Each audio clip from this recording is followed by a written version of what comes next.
is since we last spoke, we've had a departure. Another one of these sad departures, Stu. Axel Tuanzebe. We kind of felt the longer it went on, the more likely it was that he was going to leave. He has left. He's gone to Burnley. Your thoughts, please.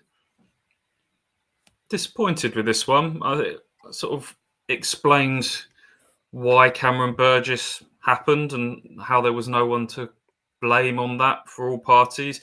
Axel, I thought they had a better chance of keeping. When we sort of talked about the two, I could see why Ipswich and Cameron's needs, wants wouldn't align. I thought they could align with Axel. I thought Ipswich would be in a position to say, we were the ones that gave you your chance when you were free agent, and it got to September before anyone picked him up, and he had a couple of years of barely playing with a back injury problem. Ipswich have built him up, made him robust again, got him playing some good football.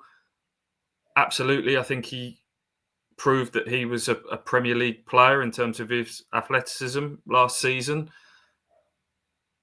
But I hoped that Ipswich would be able to say, come on, stick with us, be a part of the project.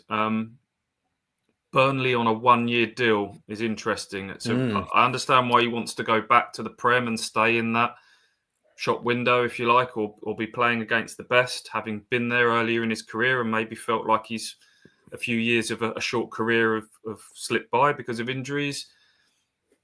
But there's every chance that those two teams could cross over in a year's time. I would hope, and I don't know this, but I would hope that Ipswich would have been in a position to offer him a 2-year deal as opposed to a 1-year deal. Maybe they didn't. I need to look into that a little bit more. But I'm told that it was a good contract offer that was on the table.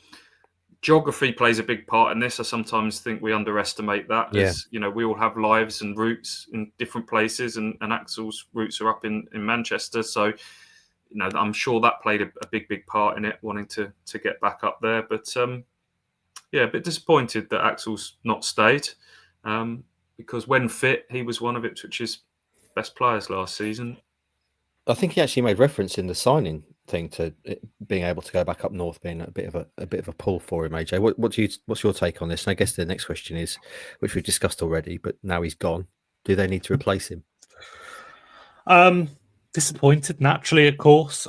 I think that it's also one that does make sense for the reasons that Stu has lined out there, for him geographically, for wanting to be in the Premier League. Don't forget, on a 1-year deal as well, he's mentioned, or it has been mentioned rather, about the 1-year deal being for him to prove his fitness. It'd probably also be a case of Burnley to prove that they can be in the Premier League. Because if he goes and has a good season with them, I think by the looks of it, he's coming in to replace CJ Egan-Riley, that kind of right centre-back role. Again, something that I think he's wanted to do. I'm not sure how he's felt about the right-back role. It looks like I think he'd be playing right centre-back at Burnley. So he comes in and does that, has a good season, Burnley go down, then he's, again, in a situation where he doesn't have those ties. He can go and have another move if he wants to, and he doesn't have that kind of obligation to stay in hope that Burnley sell him if they're relegated. So, yeah, I kind of can understand that from his perspective and how that's maybe been put out as a little bit of, well, let's see how his fitness is, and I'm sure Burnley will be seeing that as well. So, yeah, it is obviously a blow, and it's disappointing and frustrating. I also think that from an Ipswich perspective, as painful as it is to lose a player of his quality, I think there are definitely ways around it, and maybe not positives to see, but kind of other caveats that come into it. You've got to think about his availability as well. There have been big issues with that. You're coming into a championship season where you're playing much more regularly.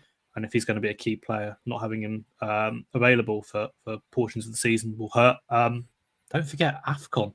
AFCON takes place in the winter. He's going to potentially miss a month of the campaign just to go and play there. That runs from mid-December until mid-January. And having another look at it, Congo have got a pretty easy group and a decent run to get quite deep into that competition. He goes away there, and he's missing a key part of the season for Burnley if he's called up and plays for that one. So I think there's that part of it.